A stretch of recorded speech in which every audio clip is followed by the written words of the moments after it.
Hi, I'm Richard Karn, and you may have seen me on TV talking about the world's #1 expandable garden hose. Well, the brand new Pocket Hose Copperhead with Pocket Pivot is here, and it's a total game changer. Old-fashioned hoses get kinks and creases at the spigot, but the Copperhead's Pocket Pivot swivels 360 degrees for full water flow and freedom to water with ease all around your home. When you're all done, this rust-proof anti-burst hose shrinks back down to pocket size for effortless handling and tidy storage. Plus, your super light and ultra-durable Pocket Hose Copperhead is backed with a 10-year warranty. What could be better than that? I'll tell you what, an exciting radio-exclusive offer just for you. For a limited time, you can get a free Pocket Pivot and their 10-pattern sprayer with the purchase of any size Copperhead hose. Just text WATER to 64,000. That's WATER to 64,000 for your 2 free gifts with purchase. WATER to 64,000. By texting 64,000, you agree to receive recurring automated marketing messages from Pocket Hose. Message and data rates may apply. No purchase required. Terms apply. Available at pockethose.com/terms.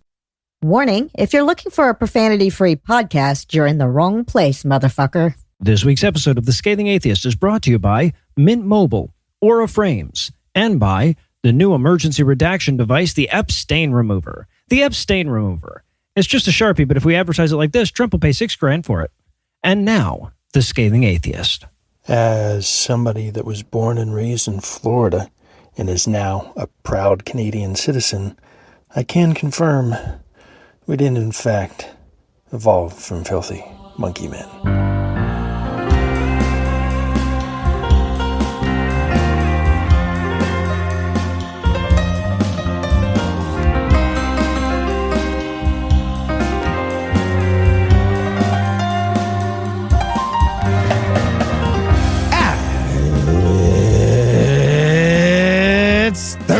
It's June 12th. And it's Magic Day. Was this your podcast? It was. I'm Noah Lugeons. I'm Eli Bosnick. I'm Heath Enright. And from Aaron Burrs, New Jersey, Ann Arbor, Michigan, and Waycross, Georgia, this is The Scathing Atheist. Oh, this week's episode, America doesn't want to get a shot.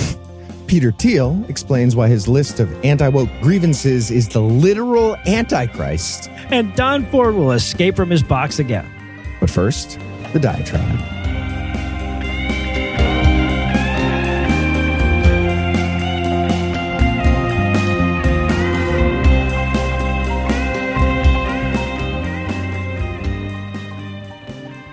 I'd love to believe that our side is better than theirs. And I do believe that. I believe that if the left's equivalent of Donald Trump rose up, a vicious idiot who threatened fascism but did so in pursuit of our goals, we would reject him.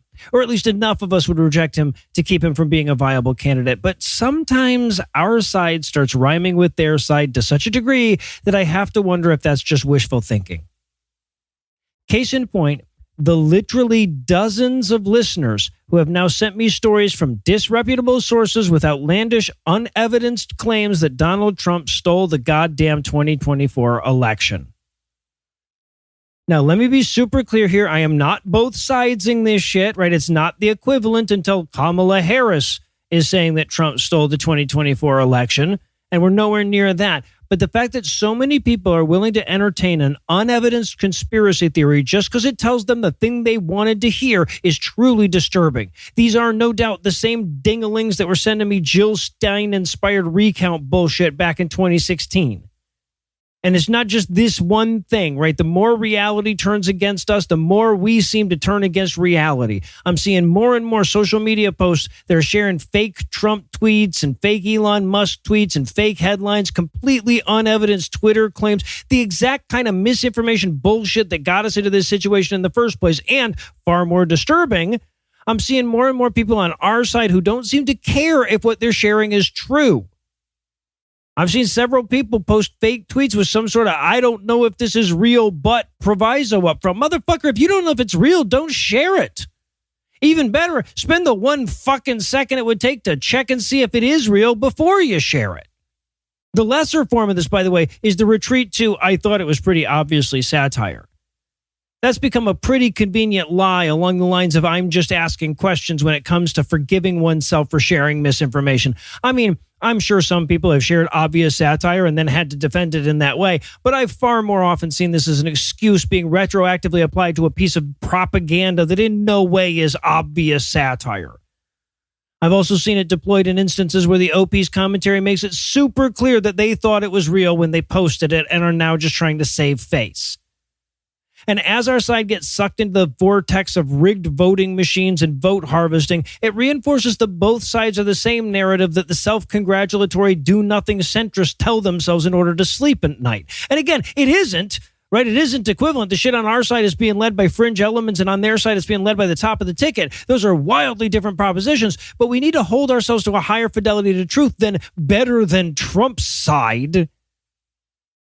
And look, I'm not even saying that Trump didn't rig the election, right? I mean, given the systemic effort by Republicans to dismantle the Voting Rights Act, pass voter ID laws, shut down polling stations in minority areas, gerrymander districts, and otherwise encumber voters of color ever since Obama was elected, it would be downright dishonest to say otherwise, to say it wasn't rigged, right? And it's true that every Trump accusation turns out to be an admission. And it's true that he already tried to steal one election. So it's not a crazy accusation to say that he's trying to steal another one. And it's true that Elon Musk is as devoid of ethical qualms as an air fryer. All that being said, if Trump did steal the election that Harris otherwise would have rightfully won, I don't think the story is going to be broken by the Economic Times of India and then be ignored by mainstream American press. And even if it was, the evidence they presented would have to be a lot stronger than some of these results seem awfully suspicious to people who don't know very much about the data that they're looking at. Right? That's what people have been sending me. This is all basic fucking skepticism here. Questions like, is this source generally reliable? And is the evidence they're presenting true? And would it be convincing even if it were true? Are some rationality 101 type questions that you need to ask before you share a piece of information on a fucking text thread with your friends, let alone on posting it on social media, or worse yet, sending it to somebody with an international audience in hopes that they'll spread it for you. And hey, to be clear, this is not some they take the low road, we take the high road shit. Okay, misinformation is not a fight fire with fire type adversary. If we divorce our aims from reality, we lose our ability to rationally assess those claims. I mean, nobody knows better than atheists how dangerous it is to give your ideas divine sanction, even if those ideas are good, right? You can't selectively abandon the truth. When you build a pathway to implementation for your ideas that bypasses the truth, you can't burn it down behind you. You've created that for everyone. I mean, look, you can't stop misinformation from spreading, but you can stop from spreading it. You can be a bulwark against it. And when you accidentally err, and we all do, you can own up to it, admit it, apologize, retract, correct. And I know that in this environment, fighting against misinformation can feel like you're bailing out a sinking boat with an eyedropper. But the other option in this equation isn't just watching the boat sink around you. It's drilling another hole in it. They're talking about your Jesus. We interrupt this broadcast and bring you a special news bulletin. Joining me for headlines tonight are the guy about to get married and the guy about to marry him. A true statement that gets way less adorable with context. Heath Enright and Eli Bosnick. Fellas, are you ready to have and to hold in sickness and in health? Okay, I guess if health happens, I'm still cool with it. Sure. I'm just saying that Anne has earned your kidneys at this point, Heath. All right. She is committed. She deserves those. Oh, kidneys. Anne's healthy. I meant me and you. No, I did too. Who would want Heath's kidneys? And, that's true. And hey, they're not great. If you want a chance to congratulate Heath on his nuptials in person, perhaps you could do so at GodAwfulMovies Live in Cleveland, Ohio on July 19th. That's right. Ooh. Wait, no, that's the wrong month. We're coming to the Mistake on the Lake for a live record, and if you'd like to come along, you can find tickets at GodAwfulMoviesLive.com, or you can check the show notes. And with that advertisement out of the way, it's time for another. This time from our first sponsor this week, Mint Mobile. My family will be there. And they'll see your ass. Yep. They've probably seen your ass. Yeah. Okay, how about here? It hurts everywhere, man. Everywhere that's red. I need it. Okay, no need to be snippy. Hey, guys. Eli, why are you oiling up? I keep telling you guys, oil slalom is never going to be an Olympic event. Not with that attitude, it's not. But no, Eli's helping me out with my burn. Oh, you got a sunburn? Worse, I got burned by my cell phone company. All those roaming charges, extra data plans, and who knows what else. Man, I paid a heap this month on my cell phone bill. He really did. Well, Heath, why don't you just try Mint Mobile? What's Mint Mobile? right on the burn? With plans starting at $15 a month, Mint Mobile gives you premium wireless service on the nation's largest 5G network. The coverage and speed you're used to, but way less money. So while your friends are sweating over data overages and surprise charges, you'll be chilling, literally and financially. I don't know, Noah. How's the service? It's great. All plans come with high-speed data and unlimited talk and text delivered on the nation's largest 5G network. Plus, you can use your own phone with any Mint Mobile plan and bring your phone number along with all your existing contacts. But have you actually tried it? I sure have. I switched to Mint Mobile when they first became a sponsor. I love that I get the same wireless service for a fraction of the price. That's why I, Noah Lugeons, personally endorse Mint Mobile. Okay, I'm sold. Where do I sign up? This year, skip breaking a sweat and breaking the bank. Get your summer savings and shop premium wireless plans at mintmobile.com/scathing. That's mintmobile.com/scathing. Upfront payment of $45 for a 3-month 5GB plan required, equivalent to $15 a month. New customer offer for first 3 months only, then full price plan options available. Taxes and fees extra. See Mint Mobile for details. All right, thanks. No problem. Can I get you anything else for that burn? Yeah, some more frozen peas. I've been lying on these since this morning, and they're like lukewarm at this point. Oh, it's horrifying. Ooh, can we still make shepherd's pie? Yeah, why not? Nice. Gross. And now, back to the headlines. In our lead story tonight, if one of your major concerns going into the 2024 election was that there weren't enough measles, congratulations on your electoral victory. If your goal was anything else, you lost. Regardless of how much you wanted to own the libs or fuck over trans people, unless you can die of measles at them somehow, the election didn't go your way. And we were reminded of that even harder on Monday when Health Secretary and amateur whale sculptor Robert F. Kennedy Jr. abruptly fired all 17 members of the Advisory Committee on Immunization Practices, the nonpartisan advisory board that guides national vaccine policy. Okay, just circling back, I think you can die of measles at somebody. Like, just send me a tweet at Heath Enright with a picture of your measles-ridden dying body, like right in my face. There you go. Yeah. Putting someone on a ventilator is vote shaming now, and it is not okay. You're right. Yes, absolutely. So, if you're unfamiliar with the Advisory Committee on Immunization Practices, or ACIP, you probably belong to a group called Almost Everybody, right? It's a pretty behind-the-scenes panel that you only know about if you're A, in the medical field, B, in the medical insurance field, C, an anti-vax nutter, or D, a skeptic who has to spend way more time than is healthy with anti-vax nutters bullshit. But it's basically just a group of industry experts that help the health department craft vaccine policy and help insurance companies decide which vaccines to cover. Or at least that's what it used to be. Cool. No idea what the reconstituted version will be once Kennedy rounds up enough lackeys to fill out all the seats. Yeah, it's going to be an advisory committee on immunization denial. So Right. ACID, that's a cool yeah. acronym for them. Nice. The committee advises rubbing some tussin in it. Yeah. Oh, no. Right. Now, so the official line on this shit is that all of the members had conflicts of interest that disqualified them. Conflicts, mind you, that they disclosed before being approved to join the fucking board, and conflicts that they're required to further publicly disclose at the start of every fucking meeting. Because of fucking course, vaccine industry experts are going to have conflicts of interest. Right? And if you restricted your panel to people who know a lot about vaccines but never worked in the industry, you'd probably be getting really shitty experts. But Kennedy insists that, quote, a clean sweep is needed to reestablish public confidence in vaccine science, end quote. Because, what would bolster public confidence more than a whale-sawing, brainworm-hosting, shit-swimming anti-vaxxer handpicking all the experts making vaccine decisions for us? I'm sorry, Noah, but that's not enough. We need a panel of 11 newborn babies. That's right. We lock them in a conference room with all the available vaccine science and let them build from the ground up. Raw data only. I like it. And it's important to be intellectually consistent. That's important to Republicans, right? So I'm sure we'll be seeing the entire Treasury Department get replaced because of their previous work in the finance industry. Yeah. Right? And it couldn't come sooner. Trump nominated Scott Bessent to be Treasury Secretary, despite Bessent's career with the Soros Foundation and their financial wing. Oh, shit. So, spread the word. Trump's definitely working with the lizard aliens in the deep state. That's happening. Yeah, that's what I heard. Obviously. And while I'm sure the whole board probably suspected something like this after Kennedy postponed their February meeting and changed COVID-19 vaccine recommendations without consulting them, the whole thing still came as a surprise. One ousted member told the Associated Press that they all received emails on Monday that basically said, clear out your shit. He lamented to the same reporter, quote, up until today, ACIP recommendations were the gold standard for what insurers should pay, what providers should recommend, and what the public should look to. It's unclear what the future holds. Certainly, provider organizations have already started to turn away from ACIP, end quote.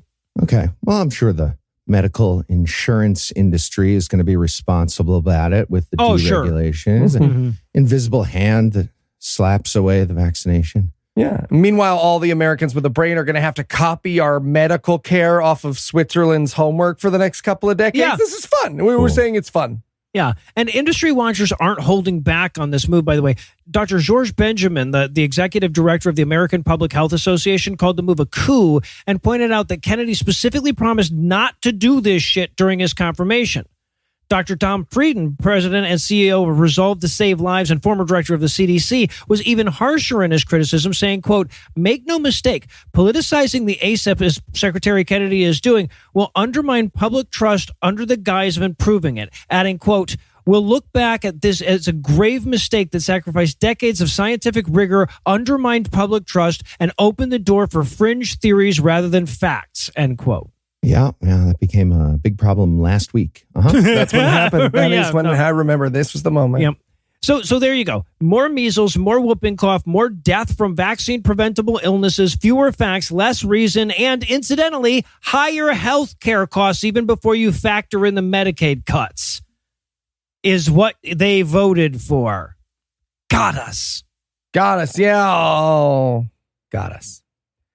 And in Supreme Courting theocracy news, as the Supreme Court spent the last few years gutting the First Amendment and smashing through the wall of church-state separation, we here at the Scathing Atheist have been able to comfort ourselves that this is only happening because of bad politics. If Obama hadn't fallen for high road apologetics, if RBG had retired when she was just an octogenarian, or, most importantly, if people had voted for Hillary Clinton, we wouldn't be in this mess. The highest court in our nation might be composed of actual legal scholars rather than the political cronies and goons it now contains.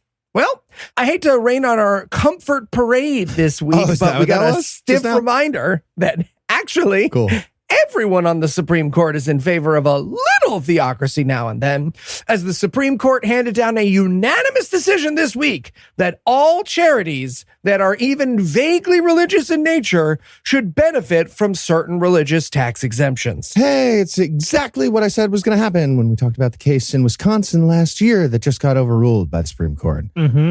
Also, let's see. 1 year from now, the Supreme Court building is going to have...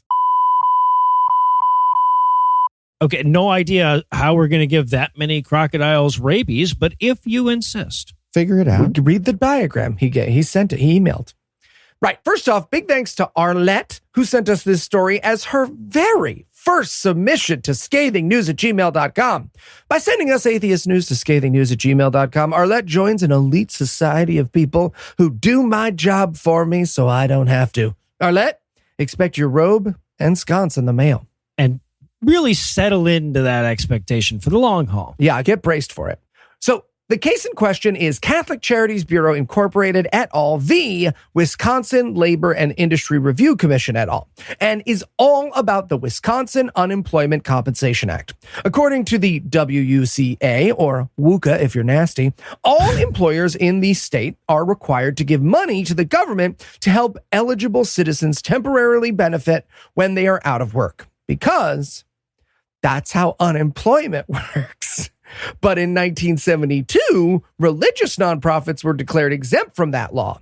Specifically, the law said that nonprofits that are run by a church/ministry and operate, quote, primarily for religious purposes, end quote, do not have to pay into the system. Why? Because not touching can't get mad. That's why. Nonsense. Yeah, they're saying like, we'll subsidize your soup kitchen, but only if you ladle the soup Christianly. That was the law. Yeah. And none of the courts ruled, yeah, that's fucking stupid. None of that. even the courts that ruled against the Catholic charity just pretended that wasn't insane as a general concept and focused on the technicality about religious purposes. Right. Right. And the most fucked up part is that those are also the groups that we exempt from civil rights laws in hiring. Right. So the one group that can fire you for like being gay or pregnant out of wedlock or whatever is also the one that doesn't have to pay for the safety net that they just shoved that pregnant lesbian into. Exactly. Yeah. So in 2023, an appellate court ruled that the Catholic Charities Bureau, along with 4 of its sub-entities, was not eligible for that exemption. Because, yes, those groups are run by religious groups, but they do things like assist with job placement, provide food services, and help people with developmental disabilities. And look, I'm not going to pretend I understand or agree with the idea that there should be religious tax exemptions for anything. But if the goalposts of tax-free have now moved to any good thing done by a religious person, that's going to include most nonprofit activities. And more importantly, it's going to serve as a substantial motivator for religious groups to continue to dominate the nonprofit space more than they already do. And yes, you did hear that correctly a moment ago from Eli. The CCB helps unemployed people, but they're refusing to pay taxes to help unemployed people. That's why this case existed. Yeah. No, their argument literally is, well, if we have to contribute to the public good, what's the point of contributing to the public good? Literally, yes. Yes, exactly. So, like I said, this week, the Supreme Court overturned that ruling. And now all fucking religious nonprofits are unemployment tax-free, which would be bad enough as it is. But as Noah pointed out, what's worse is what's coming down the road. Because as we've talked about on this show before, and we'll talk about again, religious institutions are also exempt from things like Title IX protections and discrimination laws. And this decision has just pointed an arrow straight to any somewhat religious nonprofit no longer having to follow any of those laws, including the really important ones we need charities to follow. Point is, you really should have voted for Hillary Clinton, but sometimes bad things were going to happen no matter what you did. So yeah, here's some comfort. And in Sextry, read all about it news. Fantastic. We have a story about Newsboys. That's the band made of 145 progressions and divorced dad energy that was heavily featured in the God's Not Dead franchise because of their allegedly uplifting message about good Christian values. Well, their lead singer for the last 16 years, Michael Tate, was the subject of a 2.5-year investigation that got published last week, and it found out exactly what you're thinking after I mentioned a famous Christian person. Horrific allegations from multiple men span more than 2 decades, and they mention a whole bunch of drug-addled grooming and sexual assault. Well, yeah, but luckily nothing motivates Christian rage like groomers, so I'm sure they'll be ethically consistent. Oh, I'll get right on that, yeah. Well, honestly, so it's a gay black guy, so maybe they will in this instance. I don't know. And a big thanks to Stephanie, Joseph, Paul, Chris, Ed, Logan, the Christian Post email list, Maxwell Daniel, other Daniel literally, and other Christian Post email literally for sending us a link to scathingnews@gmail.com. No prizes for this one, but thanks for keeping us informed. So I'm going to skip the details of the allegations. They're terrible, just like you'd assume. Also terrible was the long-running cover-up. Tate's been a major figure in the Christian music scene since he rose to fame with the band DC Talk, starting in 1987. Their 1995 album, Jesus Freak, spent 79 weeks on the Billboard Top 200, and it went triple platinum. And using all that influence he had, Tate was able to keep the allegations quiet pretty much this whole time. If only the allegations had managed to do the same to him. Yeah, I for one am shocked that a person who makes their living tricking young people into thinking they're listening to pop music instead of a sermon could be so two-faced. Right? Shocked indeed. Yeah. Yeah, it wasn't until a new revelation from earlier this year that Tate decided to step down from Newsboys. He claimed it was just part of his spiritual journey. No mention of anything else as a reason. His post on Instagram said, "I've made a monumental and heartfelt decision that it's time to step down. Amidst prayer and fasting, I have clarity that this is the right decision. As we are reminded in Matthew 6:33, But seek first his kingdom and his righteousness, and all these things will be given to you as well. I truly believe these words, and although nervous about the future, I'm excited about what it holds for both myself and for Newsboys as we all seek first his kingdom and his righteousness. All right, I'm sorry if I'm focusing on the wrong thing here, but fasting, prayer and fasting. Well, you might think some of these thoughts I had while I was well nourished, but I assure you, these were hungry thoughts. So I just like that he's like, watch this space. But hey, everybody, not too carefully. Okay, it's really important you not watch. Yep. Well, the band released a statement in response that how was it? Wasn't was it great. Cool? It wasn't great. I guess it wasn't terrible either. It was the best you might expect from 4 Christian guys named Jeff, Jody, Adam, and Duncan, but nothing from David A.R. White about the star of the band in his multi-million-dollar Christian movie franchise. Huh. Yeah, the only good news to come out of this whole thing was what I learned when I Googled David A.R. White. He's got a new action thriller coming out. Yes, he does. Starring himself, of course, along with Cuba Gooding Jr., Jason Patrick. Yes, that Jason Patrick from That Speed 2. And my goodness, Scott Baio. Oh, wow. 4 washed up actors in their 50s and 60s. This is amazing. Glorious. Just slow motion dive rolls for 2 hours. My hip. All right. Well, clearly we've got a gamma schedule to rearrange, so we're going to take a quick break for a word from our second sponsor this week, Aura Frames. Hey, podcast listener, I'm Eli Bosnick, and impossible to shop for dad. We impossible to shop for dads are common in the wild, waiting, lurking, asking nothing, and therefore impossible to surprise. What about that lamp you mentioned? Bought 2, one's in the basement. Damn it. But you're in luck, podcast listener. I've broken the solemn vow of my brotherhood of impossible to buy for dads to tell you the gift for every impossible to buy for dad, an Aura frame. Oh, how about a t-shirt? I have too many t-shirts. Man. Aura Frames was named the best digital photo frame by Wirecutter, and it's easy to see why. There's unlimited storage, so you can add as many photos, videos, and funny memes as you can find. And it's so simple to set up, just plug it in and share away. Tie, maybe? Don't wear ties.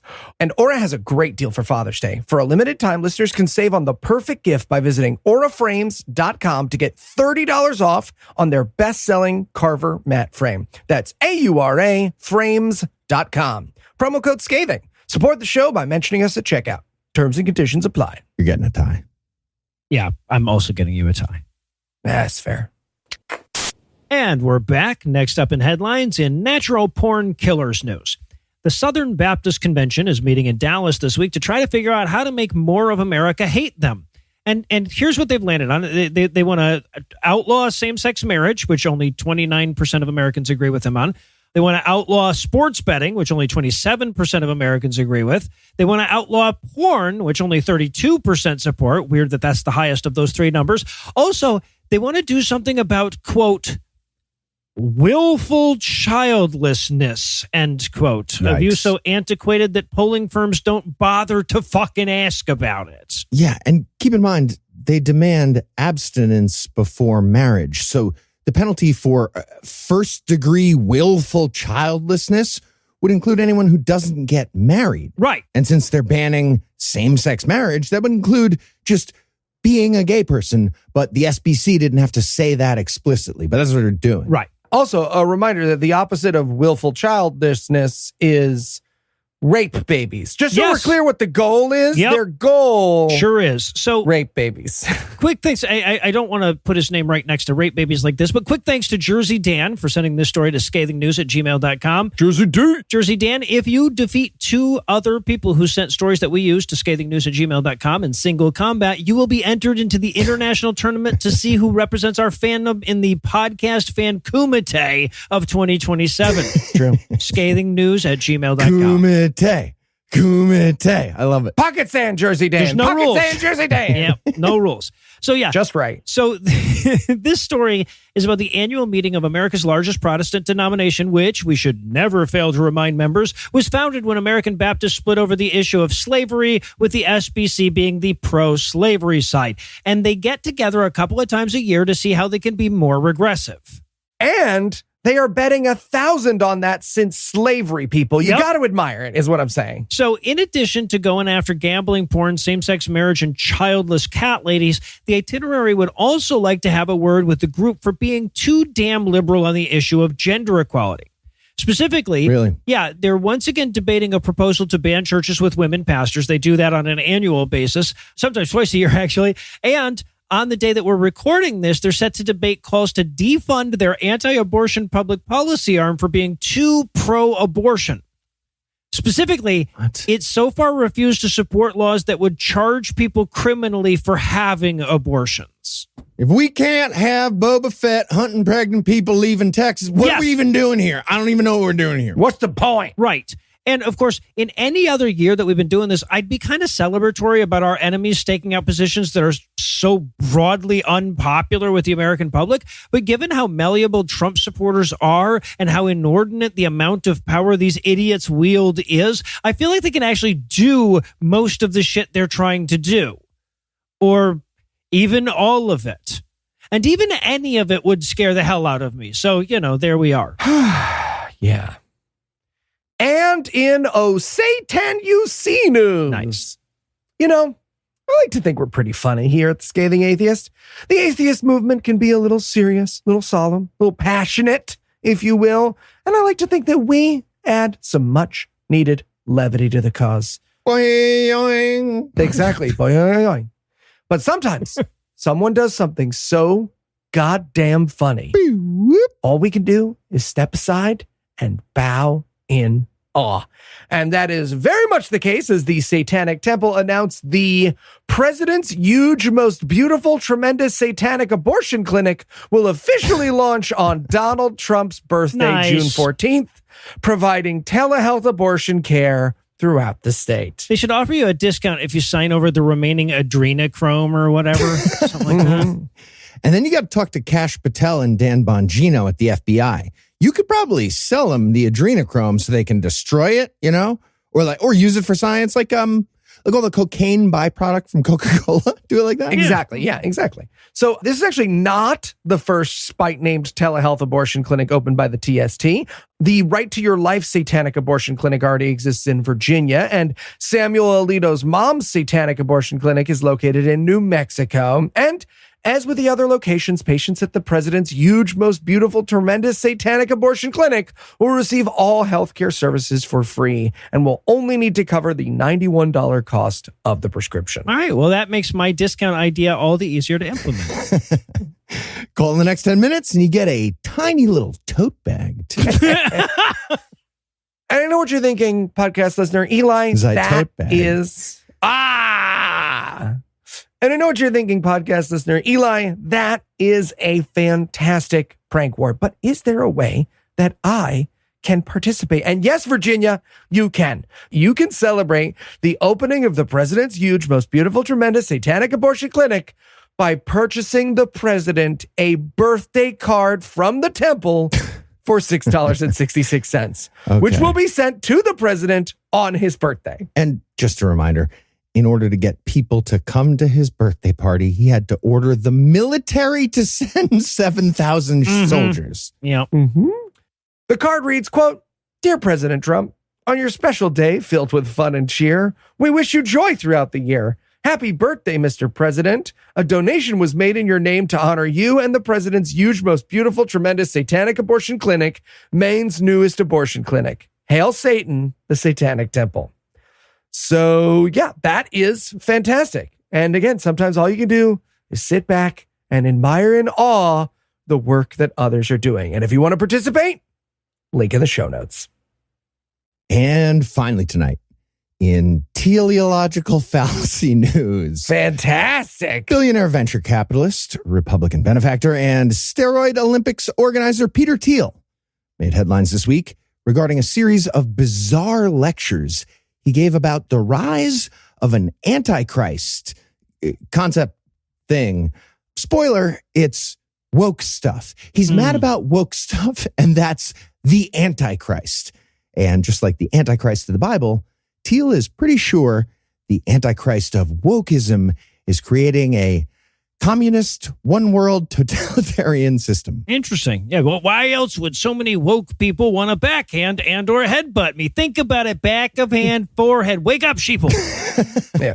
Also, Heath, I don't like to give notes on air, but if you open with Thiel's super sweet steroid Olympics idea, people are going to be confused when we say he's a bad guy. So listen, it's important to have nuance. That's a great idea. It's too nuanced. All the rest of his stuff, pretty bad. Such a great idea. Okay.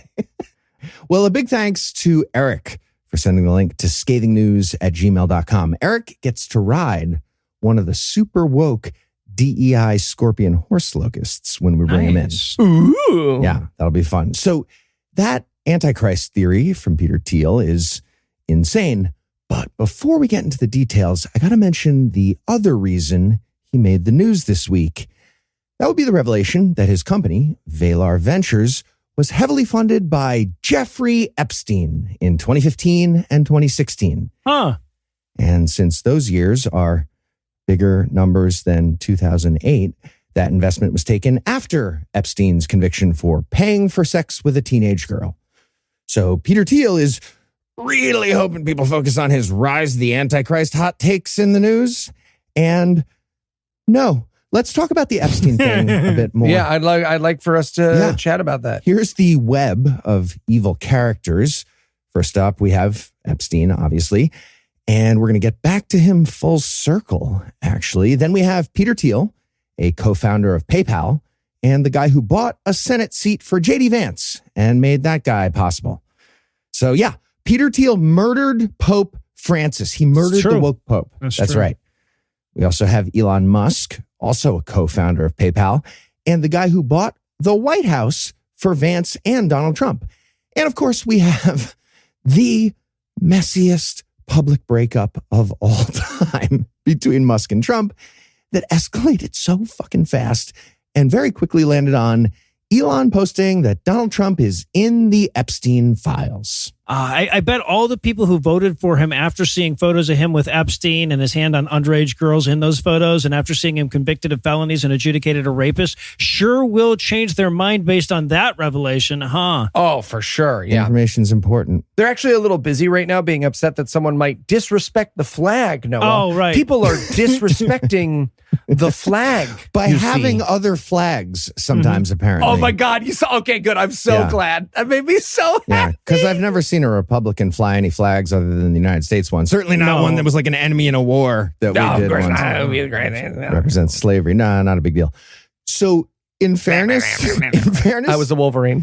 I was about to say in fairness to Peter Thiel, which sounds insane, but yeah, don't say that. In fairness to Peter Thiel, there's no evidence of him being in the Epstein files. Maybe he is, maybe he isn't. We just don't know. Except now we definitely know that he's in some of the Epstein files, just not those Epstein files.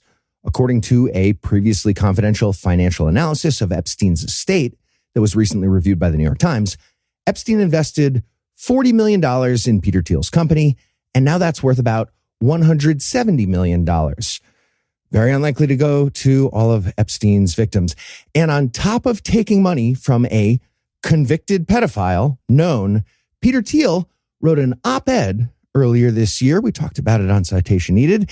It started with the actual sentence, Trump's return to the White House augurs the apocalypsis of the Ancien Regime's secrets.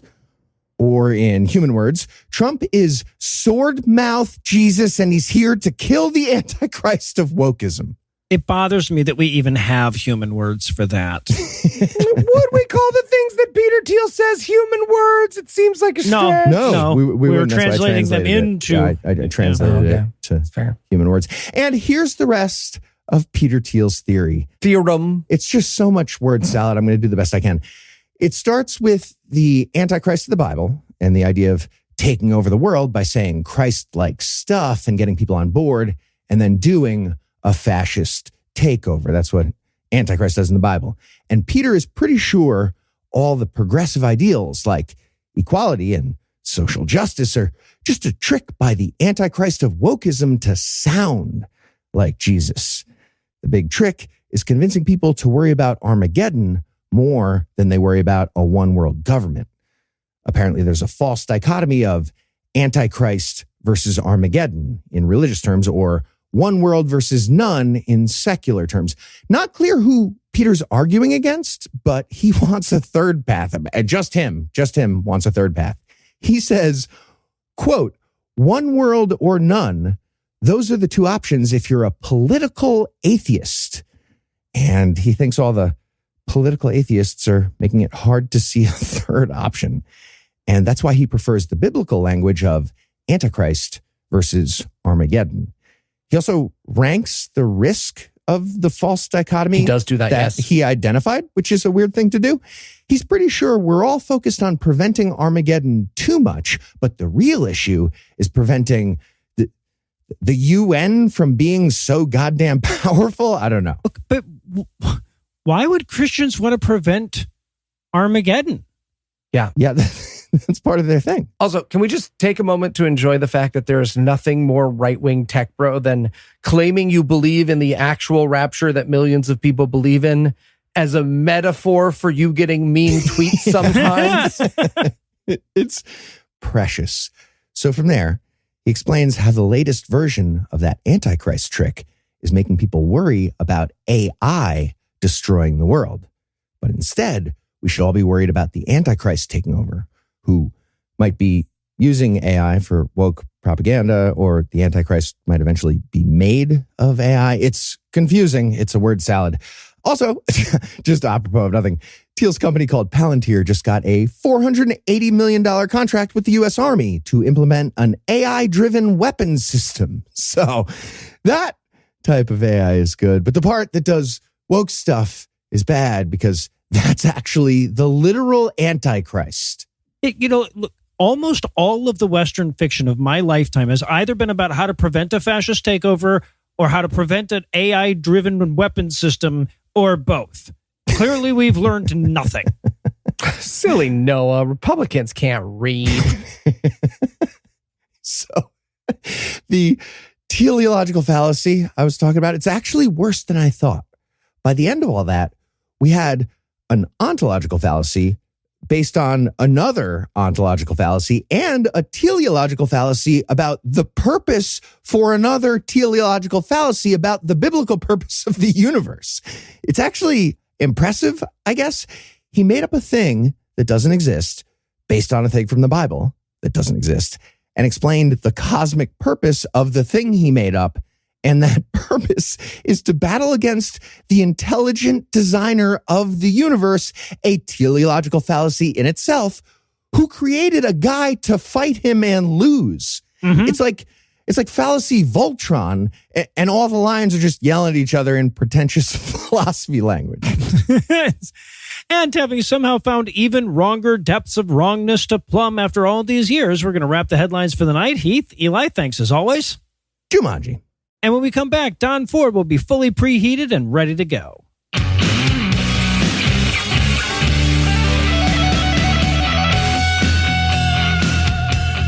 Hey, podcast listener, do you love GodAwful Movies? Do you want to see it live with all the unedited, nudity-filled shenanigans you know you've been missing? Well, guess what, Middle America? You just got lucky, because we're coming to Cleveland, Ohio on July 19th. Cleveland rocks! Cleveland rocks! That's right, Rock City. It's time to show the coastal elite that you show up for our shows just as much as they do. And your city has a lot more than just corn. That's the river being on fire. So if you love GodAwful Movies, join us July 19th at the Hotel Cleveland in Cleveland, Ohio by getting your tickets at GodAwfulMoviesLive.com. But don't wait. These tickets are going to sell like hotcakes. Those are hotcakes. GodAwful Movies Live in Cleveland, Ohio. Do you rock Cleveland, or were you just saying that?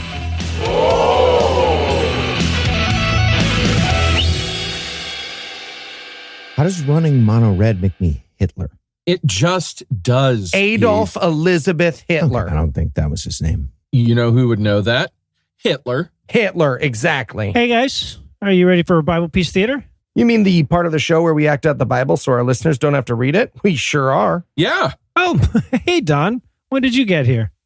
Oh, right. Eli pretended to be a new job I got a few months ago and then told me that the summer retreat was all expenses paid trip to Aruba.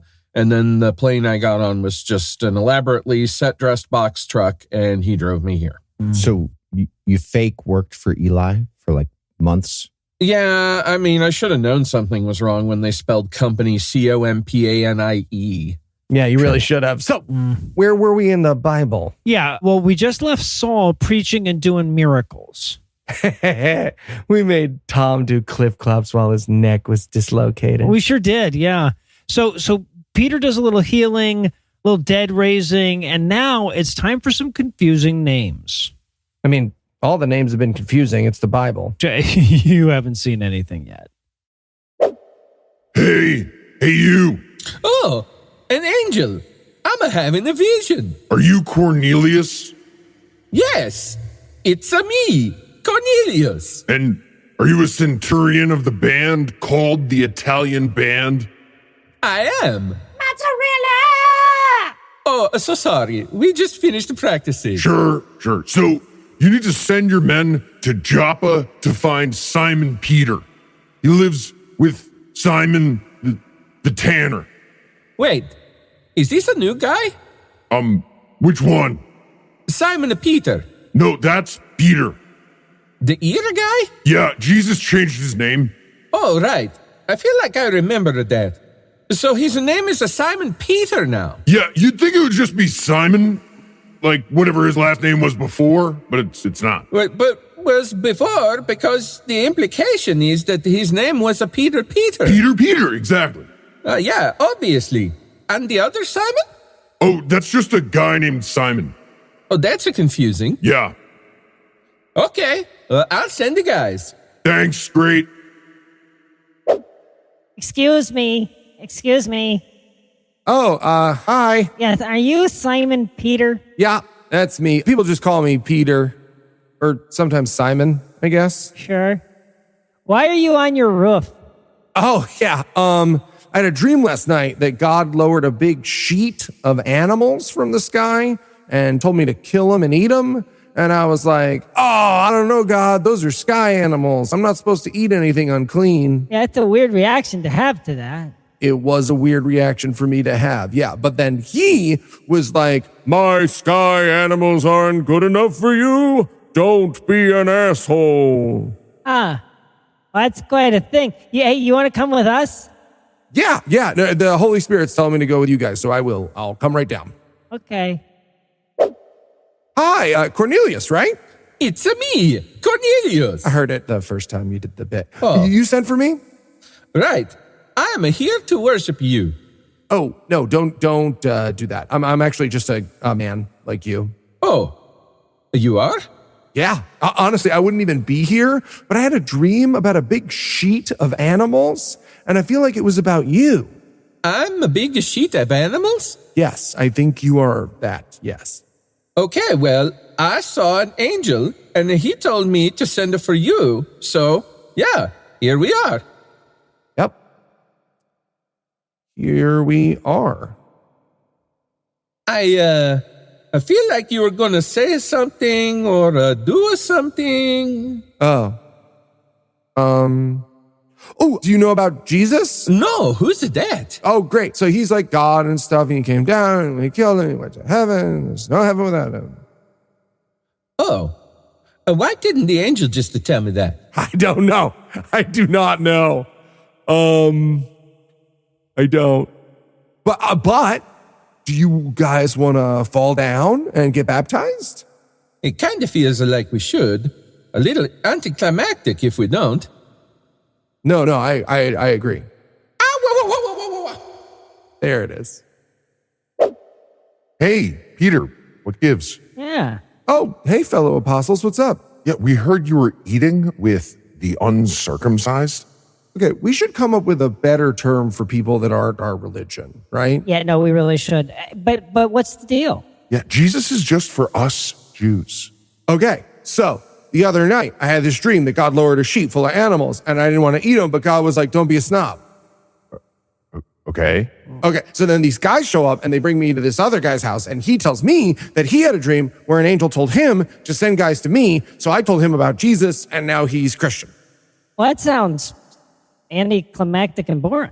It does. It was, yes, especially since someone reading this might have already experienced the story before my retelling. But the point is, we can tell everyone about Jesus now, not just Jews. Okay. Got it. Hey, are you going to add this part of the story where you tell us the story to the Bible? I mean, maybe. You getting paid by the word? Or? I said maybe. Okay. I said maybe. So the Jews go around converting even more people, not just other Jews now. And all of this gets James killed and Peter thrown in jail by Herod. The guy who tried to kill Jesus when he was a baby? No, this is that guy's grandson. Yeah, Herod is a title like Caesar at this point. Were names expensive? Was it expensive to make new names? I mean, yes. Anyway, Peter's in prison when he gets rescued by an angel. Yo, what up? Wakey, eggs and cakey. Don't you mean bakey? I very much do not. Ow! Why did you do that? Freed you from your chains, you're welcome. Okay, you had to be able to do that without kicking me in the ribs. It was explained to me several times that it was possible, and I definitely chose not to. Chose not to, great, thank you. No problem. Okay, I'm gonna go now. Cool. Hey, is it a piece of cake? It's the entire cake. Entire cake, yep, that's what I thought. I knew it when you said it. Whole thing. Hey, anybody? Fellow Christians, you guys in there? That sounds like Peter, but he's in prison. Hello, anybody? John, come here. What's up, Rhoda? It's Peter. It can't be Peter. You must be crazy. Hey, guys, an angel broke me out of prison. Oh, it is Peter. Let him in. Peter, you're alive. Yeah, an angel broke me out of prison. Amazing. Go tell the others. I will. I'm gonna go tell them right now.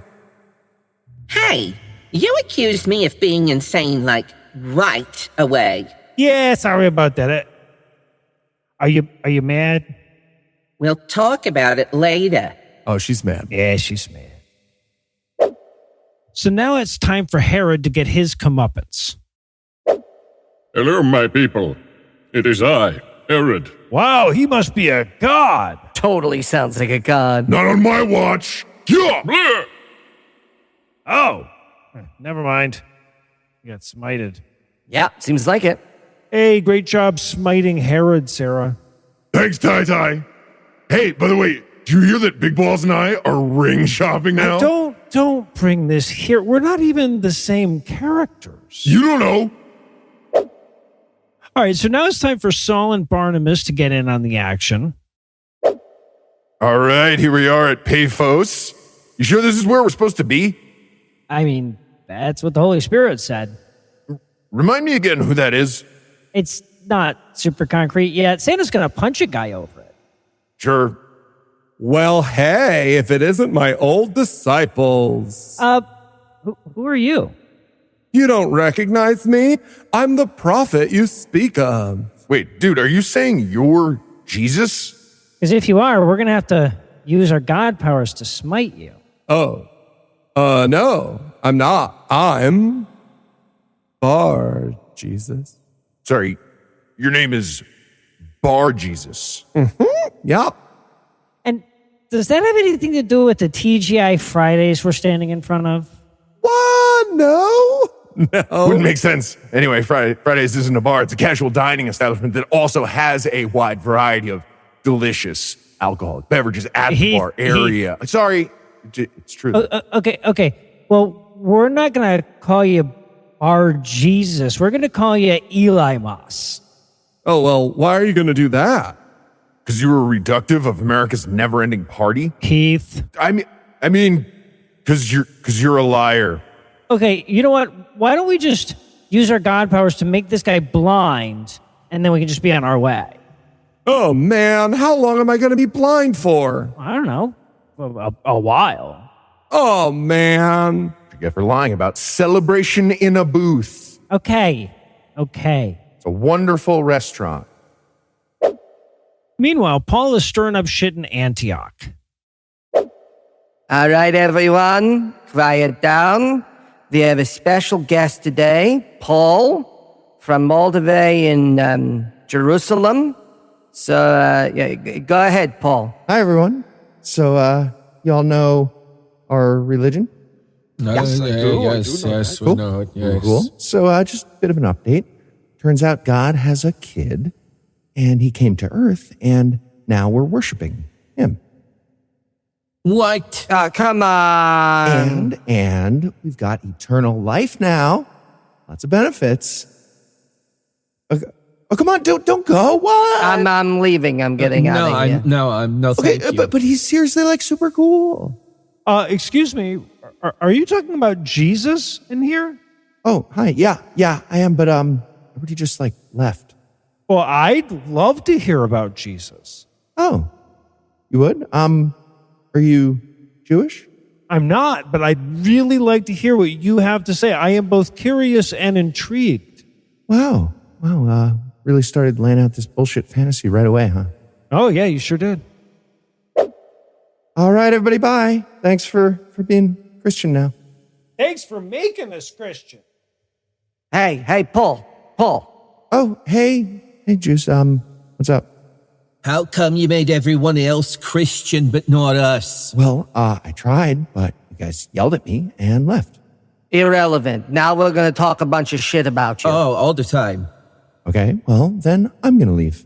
We're going to tell everyone that you're a demon. Yep. Whatever. I'm filled with the Holy Ghost. That's crazy. We don't even know what that is. No, we don't. Me neither, but Santa is going to punch a guy, and then we will know. Who's Santa? Yeah. I don't know that either.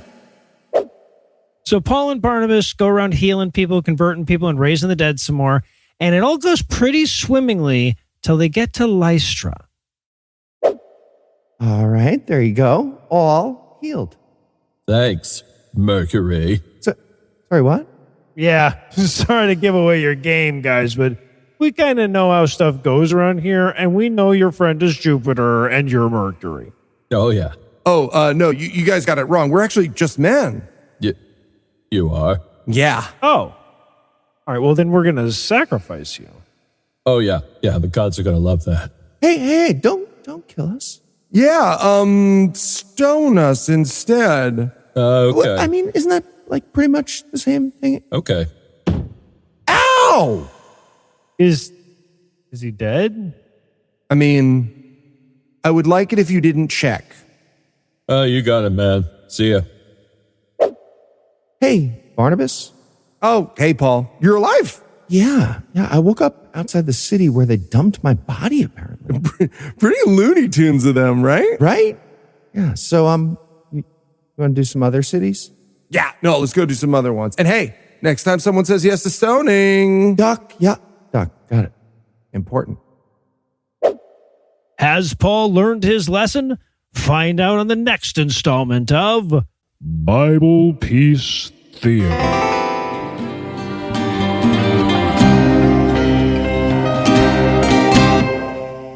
Before we shift from anticipation to memory, I want to remind you to check the show notes to pick up your tickets to see us live in Cleveland, Ohio on July 19th. Come for the live God-Awful Movies, stay for the Rock and Roll Hall of Fame, and the other things that I'm sure Cleveland also has. Anyway, that's all the blasphemy we've got for you tonight. We'll be back in 10,022 minutes with more. If you can't wait that long, be on the lookout for a brand new episode of our sister show, The Skepticrat, debuting at 7 Eastern on Monday, and an even newer episode of our sister show's Hot Friend, God-Awful Movies, debuting at 7 Eastern on Tuesday, and an even newer episode of our half-sister show, Citation Needed, debuting at noon Eastern on Wednesday. I got most of the words in there. Obviously, the show would lack a certain showness if I neglected to thank Heath Enright for finally giving those of us who have been following his love life far more closely than he's comfortable with the resolution that we so desperately hope for, assuming she doesn't leave him standing at the altar, right? Not sure why would I bring up that possibility since he's already got so much to be nervous about. before I said that. Weird. Also, I want to thank Eli Bosnick for less momentous stuff, but only because this is really Heath's week. Next week being Anne's, of course. I also want to congratulate Lucinda Lugeons, who has now made it a stunning 9 days without a cigarette, but is still a bit too frustrated to read a bunch of misogyny news to her list of chores, so she'll be back soon. I also want to thank that Reformed Floridian for providing this week's Farnsworth quote. Incidentally, my Farnsworth quote well is starting to run a little bit dry, so if you'd like to promote your podcast or your TikTok or your blog or your YouTube channel or your Etsy store or whatever, or if you just get a kick out of hearing your voice on the show, send your recordings to noillusions@yahoo.com. Please try to keep them under 20 seconds and free of AI-generated voices. But most of all, of course, I want to thank this week's Best Bipods: Jack, Eric, Daniel, Eddie, Lost in the Woods System, Chase, Wanda Bean, Audrey, Paul, Don't Blink, and Mandible Man. Jack, Eric, Daniel, and Eddie, whose condoms are too big to be constructed in dry dock. Lost, Chase, Wanda Bean, and Audrey, whose IQs are so high they have to put little lights on them to warn air traffic. And Paul, Don't Blink, and Mandible Man, who are so hot thermometers can't tell if they have a fever. Together, these 11 elegant electuaries elevated our elaborate elegies for elections this week by giving us money. Not everybody has the alliterative qualities it takes to give us money, but if you think you're up to the challenge, you can make a per-episode donation at patreon.com/Scathing Atheist, whereby you'll earn early access to an extended ad-free version of every episode. Or you can make a one-time donation by clicking on the donate button on the right side of the homepage at ScathingAtheist.com. Notice how much more careful I am about enunciating that part of the outro. And if you'd like to help, but you're saving all your money for Heath's wedding present, you can also help a ton by leaving a 5-star review, telling a friend about the show, and following us on social media. And speaking of social media, Tim Robertson handles that for us, and our audio engineer is Morgan Clark, who also wrote all the music that was used in this episode, which was used with permission. If you have questions, comments, or death threats, you'll find all the contact info on the contact page at ScathingAtheist.com.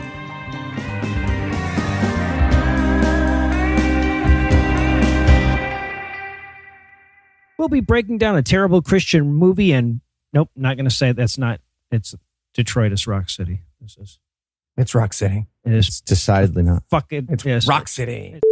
This content is CAN credentialed, which means you can report instances of harassment, abuse, or other harm at their hotline at 617-249-4255 or on their website at creatoraccountabilitynetwork.org.